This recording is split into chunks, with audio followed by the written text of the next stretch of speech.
Hello friends, welcome back.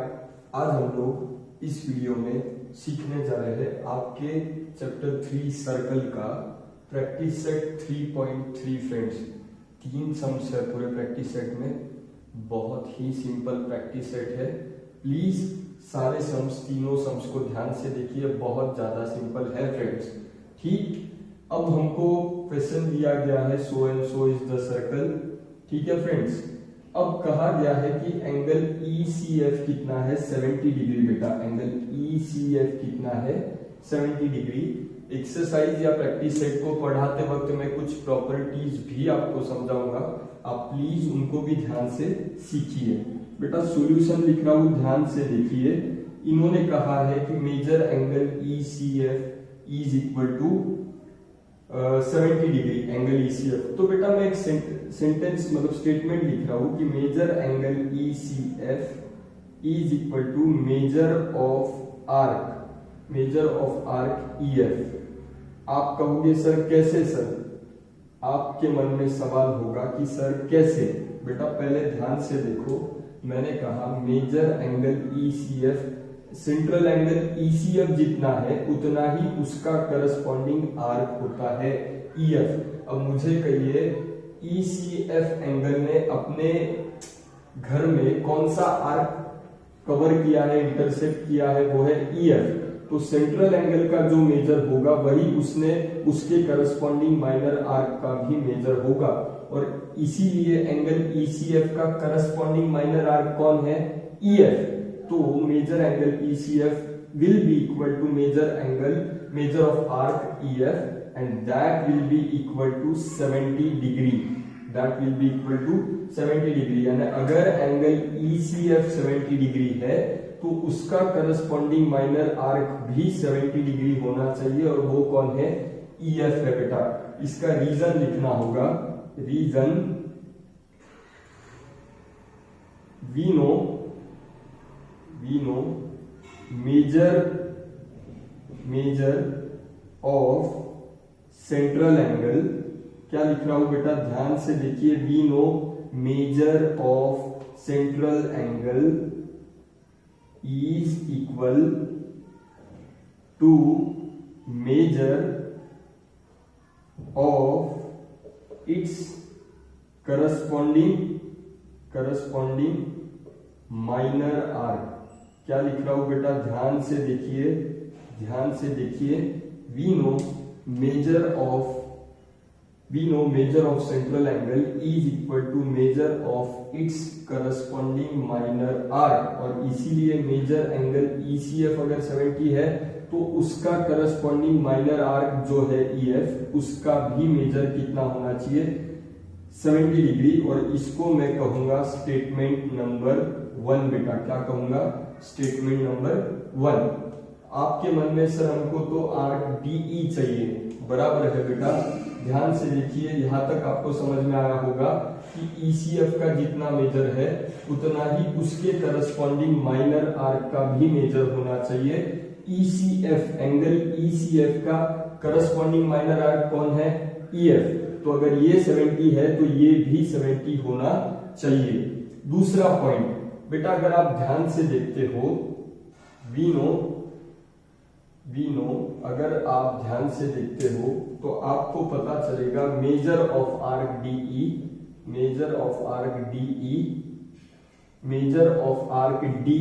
Plus measure of arc EF plus measure of arc DGF। ध्यान से देखिए बेटा, is equal to 360 degree. क्या लिखा मैंने, मेजर आर्क DE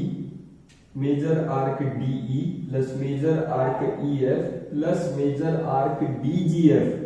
बेटा ये तीनों आर्क को मिलके सर्कल बनता है, और इसीलिए ये सारे आर्क का सम कितना होना चाहिए, 360 डिग्री होना चाहिए। यहां पर लिखता हूं आर्क एडिशन पोस्टुलेट। क्या लिखेंगे, आर्क एडिशन पोस्टुलेट, या आप लिख सकते हो sum of all the arcs of a circle is 360 degree, ऐसे भी रीजन आप लिख सकते हो। अब मुझे कहिए मेजर आर्क डीई तो हमारे पास नहीं है, प्लस ईएफ हमने अभी कैलकुलेट किया, ईएफ कितना है, मेजर आर्क ईएफ है 70 degree, plus major arc DGF given में दिया है वो कितना है 200 degree, 200 degree, and that will be equal to 360 degree. Reason लिख सकते हो sum of all the arcs of a circle is 360 degree, ऐसे भी चलेगा। ठीक है बेटा। अब major arc therefore major arc DE plus 200 और 70 होगा 270, that will be equal to 360, and therefore अगर आप इसको रीअरेंज करते हो तो आपको पता चलेगा कि measure arc DE, measure of arc DE is equal to 360 degree minus 270 degree, and that will be equal to major arc DE will be equal to बेटा 360 माइनस 270 यानी कितना होता है 90 डिग्री होता है।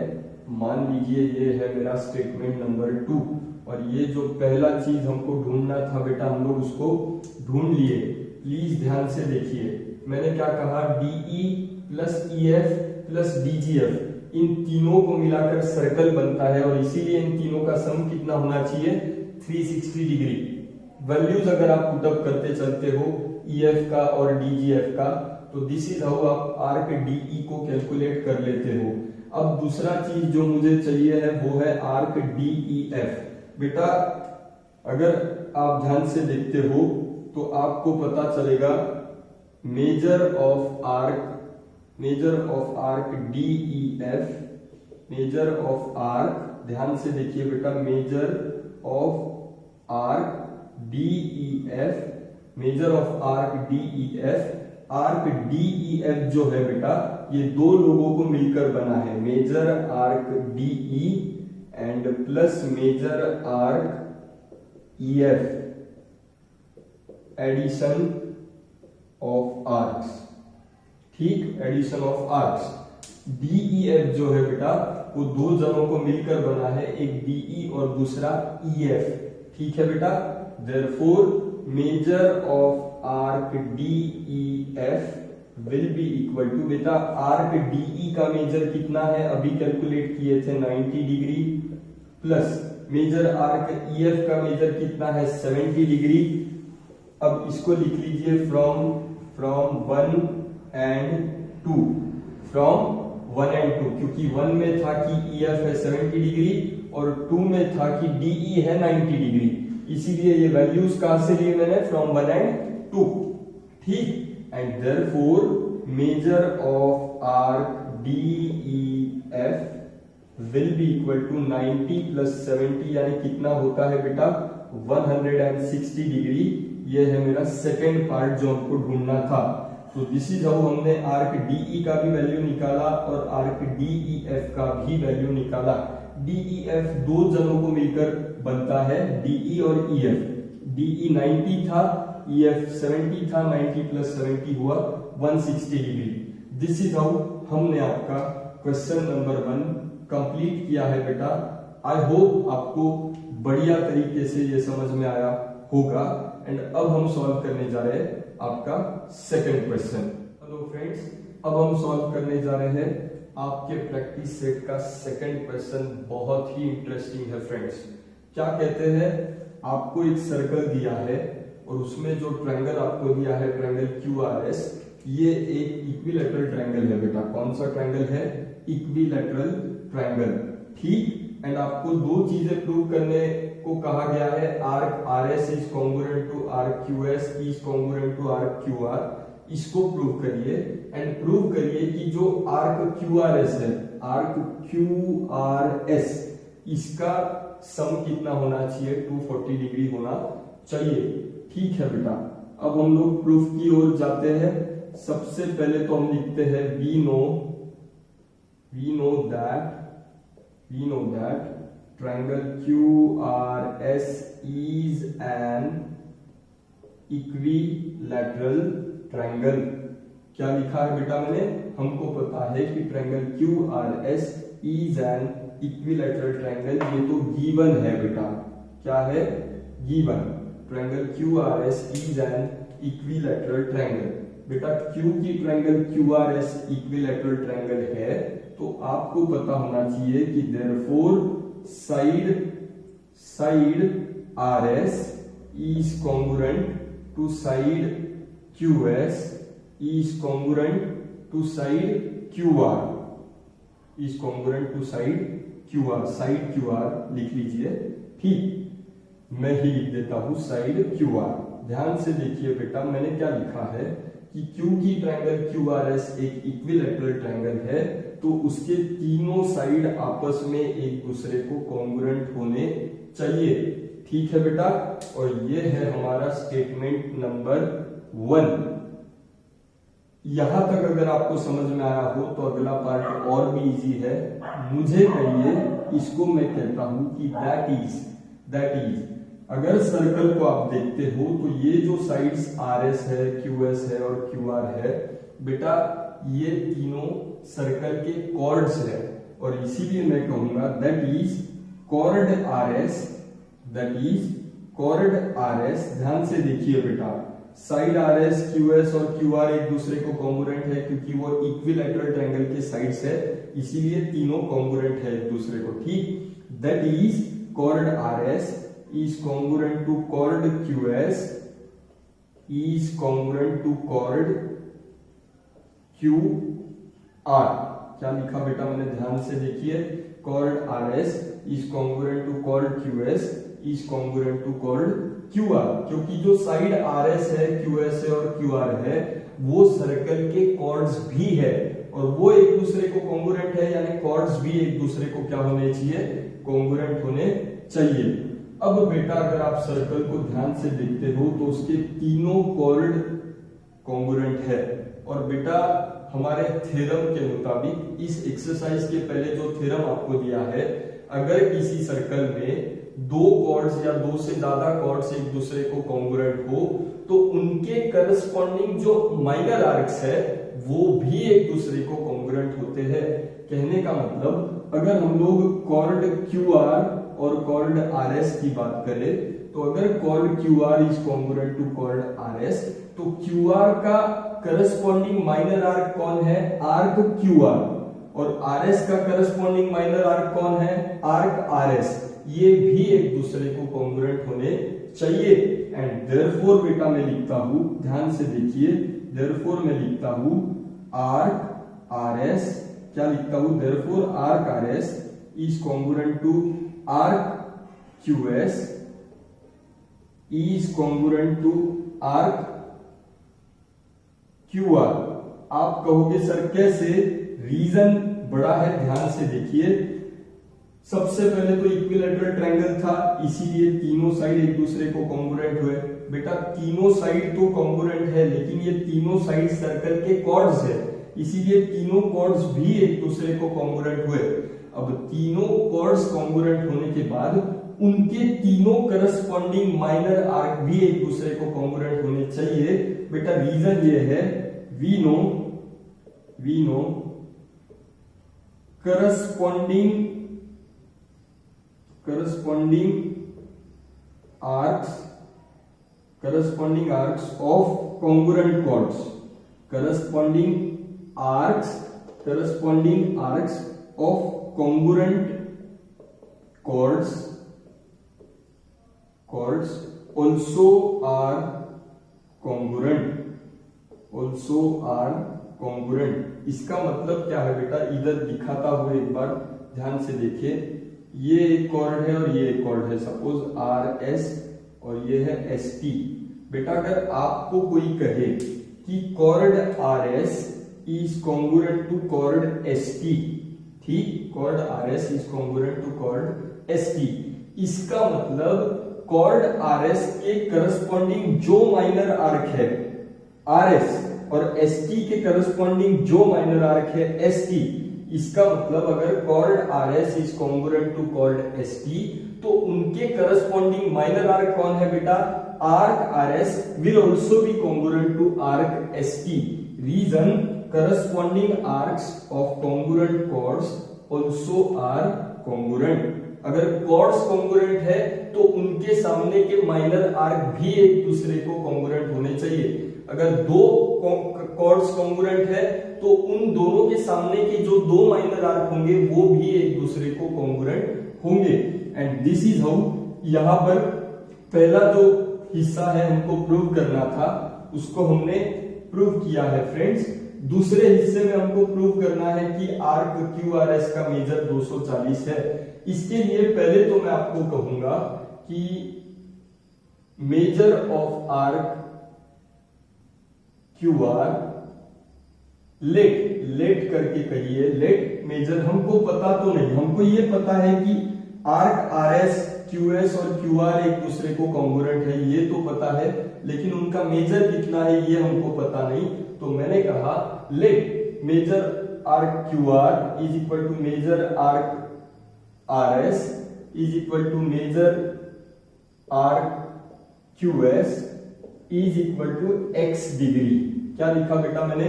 क्योंकि तीनों आर्क एक दूसरे को कॉन्ग्रुएंट है, यहां पर मैंने प्रूव किया बेटा, ध्यान से देखिए. क्योंकि तीनों आर्क एक दूसरे को कॉन्ग्रुएंट है तो उन तीनों के मेजर को मैंने, हर एक के मेजर को कितना पकड़ा? x degree. ठीक है बेटा. अब अगर आप ध्यान से देखते हो, वी नो, ध्यान से देखिए, measure of arc QR plus measure of arc RS plus measure of arc QS will be equal to 360 degree. क्यों बेटा?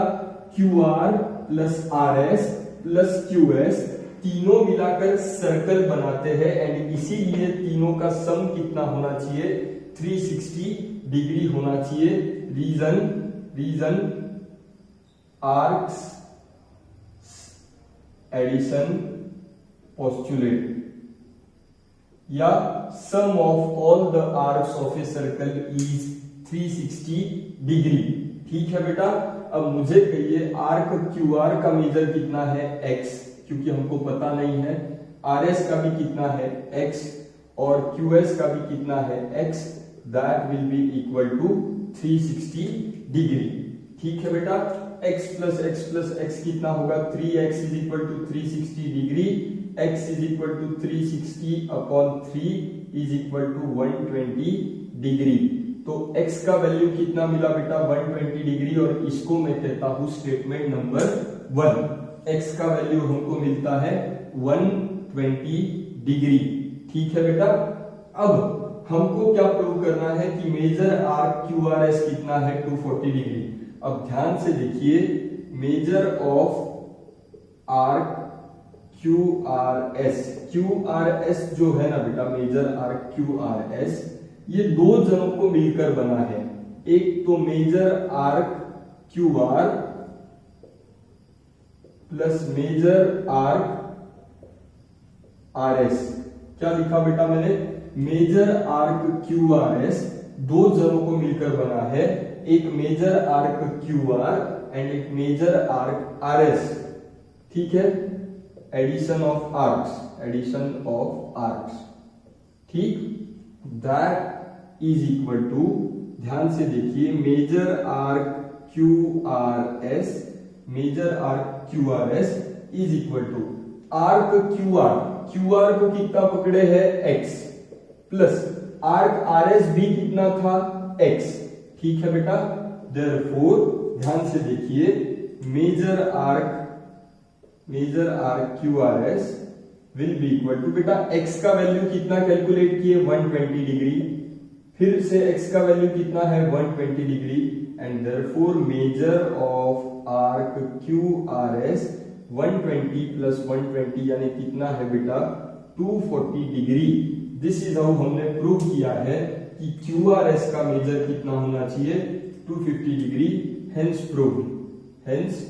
प्रूव्ड. आई होप आपको बढ़िया तरीके से समझ में आया होगा. अब हम सॉल्व करने जा रहे हैं आपके प्रैक्टिस सेट का थर्ड क्वेश्चन बेटा. ठीक. हेलो फ्रेंड्स, अब हम सॉल्व करने जा रहे हैं आपके प्रैक्टिस सेट 3.3 का last question friends, question number 3। ठीक, क्या कहते हैं, सर्कल है। ठीक, सर्कल में दो कॉर्ड्स आपको दिखाई देंगे, एक कॉर्ड AB है और दूसरा कॉर्ड CD है। गिवन में कहा है कि chord AB is congruent to chord CD और हमको प्रूव करना है कि arc AC is congruent to arc BD। ठीक है बेटा, मैं आपको कहना चाहूंगा, प्लीज ध्यान से देखिए। अब हमारा प्रूफ की ओर हम लोग बढ़ रहे हैं। We have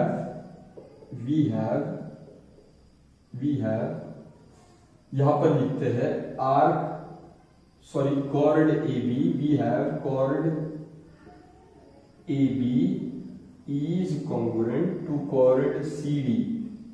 Arc AB is congruent to chord CD and बेटा ये गिवन में है हमको, this is given.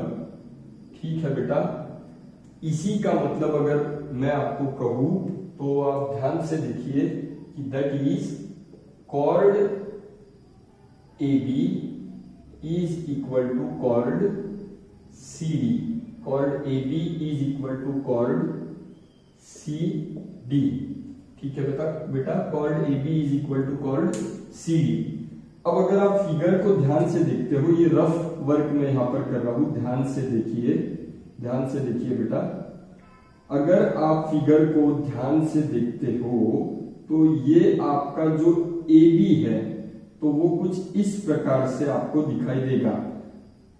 Arc congruent cord AB जो है तो वो आपको कुछ इस प्रकार से दिखाई देगा और CD जो है वो आपको कुछ इस प्रकार से दिखाई देगा।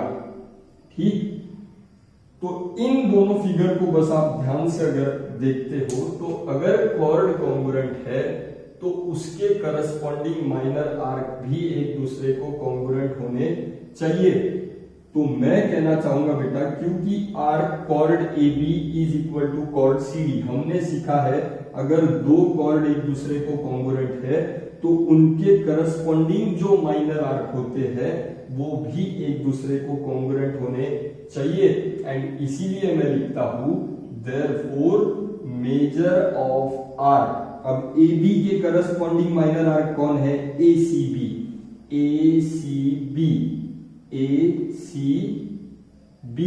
Is equal to major of arc.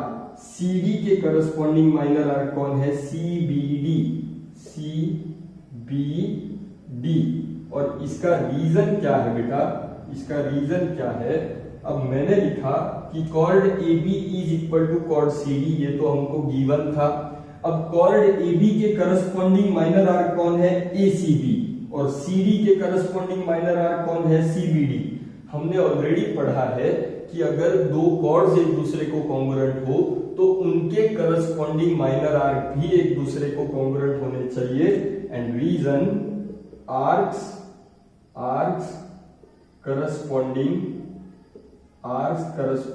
To congruent chords also are congruent। क्या कहा बेटा मैंने, arcs corresponding to congruent chords also are congruent. इसका मतलब अगर दो कॉर्ड्स कॉन्ग्रुएंट है तो उनके करस्पॉन्डिंग जो दो आर्क है वो भी एक दूसरे को कॉन्ग्रुएंट होने चाहिए।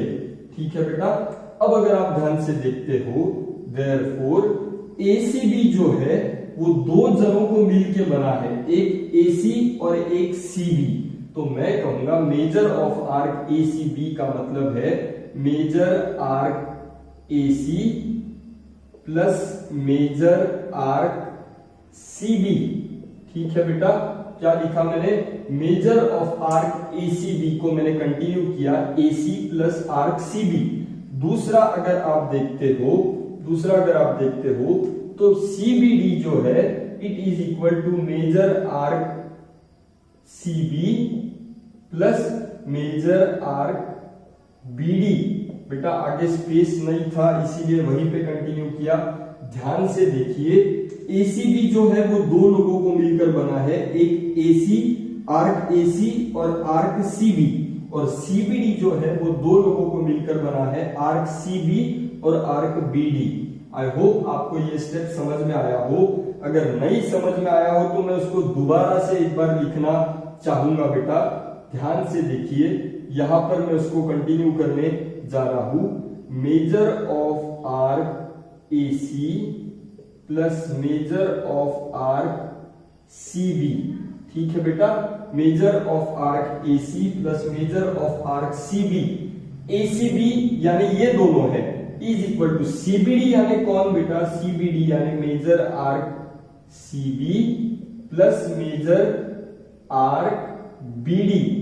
दिस इज हाउ हमने इस स्टेप को यहां पर कंटिन्यू किया है। एसीबी का मतलब है एसी प्लस सीबी और बीसीबीडी का मतलब है सीबी प्लस बीडी। अगर आप ध्यान से देखते हो बेटा तो आर्क सीबी कैंसिल हो जाएगा और आपको क्या मिलता है, therefore major of arc AC is equal to major of arc BD और दैट इज करके मैं लिखता हूं major of arc AC is congruent to major arc BD और आर्क बीडी। और यही हमको प्रूव करना था बेटा, क्या कि arc AC is congruent to arc BD. This is how, ये आपका हेंस प्रूव्ड आप लिख सकते हो, hence proved. And this is how हमने आपके प्रैक्टिस सेट का थर्ड क्वेश्चन भी बेटा कंप्लीट किया है। आई होप आपको बढ़िया तरीके से समझ में आया होगा। प्लीज ध्यान से पूरे वीडियो को देखिए, एंड तक देखिए बेटा। अगर वीडियो पसंद आए तो याद से लाइक करिए, कमेंट करिए, शेयर करिए, चैनल को जरूर सब्सक्राइब करिए। Thank you so much.